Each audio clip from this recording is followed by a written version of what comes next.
તો વાવ તાલુકાના ભાટવર ગામમાં પૂર પરિસ્થિતિને 65 દિવસ વીતી ગયા છતાં પણ પાણીની સમસ્યા યથાવત છે। પ્રાથમિક શાળાના 40 થી વધુ વિદ્યાર્થીઓ દરરોજ 2 ફૂટ જેટલા પાણીમાં ચાલીને શાળાએ જવા માટે મજબૂર બને છે। વાલીઓએ જણાવ્યું કે ઠંડા અને ગંદા પાણીમાં જીવજંતુઓ હોવાથી બાળકોને શાળાએ મૂકતા ડર લાગે છે। પૂર બાદ માર્ગ પર પાણી ભરાયેલા હોવાથી અવરજવર મુશ્કેલ બન્યું છે। ગ્રામજનો અને વાલીઓએ જિલ્લા કલેક્ટર અને માર્ગ મકાન વિભાગને તાત્કાલિક પાણી નિકાલ અને રસ્તાનો ઊંચો કરવાની માંગ કરી છે।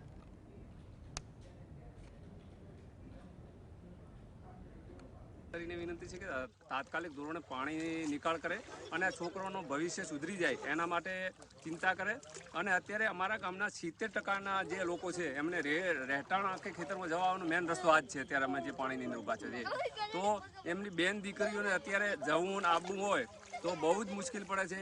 કપડાં બધાનો પલળી જાય, પ્લસ છોકરાઓના કપડાં પલળી જાય, દફતર ઉડી પલળે, એમના મા બાપ બિચારા એમને ખવે બેહાડી અને નિશાળ સુધી મોકલવા જાય છે। દિવસથી 2.5 થી 3 ફૂટ આ રોડ છે, અહીંયા બસ તો બંધ છે છેલ્લા 2.5 મહિનાથી, પણ આ રોડ ઉપર 2.5 થી 3 ફૂટ પાણી ભરેલું પડ્યું છે। એટલે સરકારમાં અમે અત્યારે નવા મંત્રી બેહાર્યા છે એમને અમે રજૂઆત કરી છે। સરકારમાં બધાને જેટલા મંત્રીઓ આવ્યા, કૃષિ મંત્રી આવ્યા, એમને અમે રજૂઆત મૌખિકે કરી છે, લેખિતમાં કરી છે અને પંચાયતનો ઠરાવે પણ કરાવેલો છે સરપંચ જોડે આ પાણી બાબતે રેડી।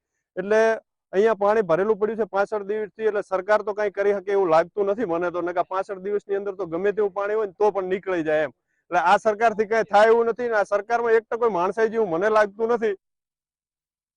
ગામ અને ડેડાવા વચ્ચે અમારું ગામ તળાવ આવેલું છે અને બાજુમાં જે પ્લોટ વિસ્તાર છે અને મેડી તળાવ છે એના વચ્ચેનું 1 કિલોમીટરનું અંતર છે જે અત્યારે પાણીથી ભરાયેલું છે।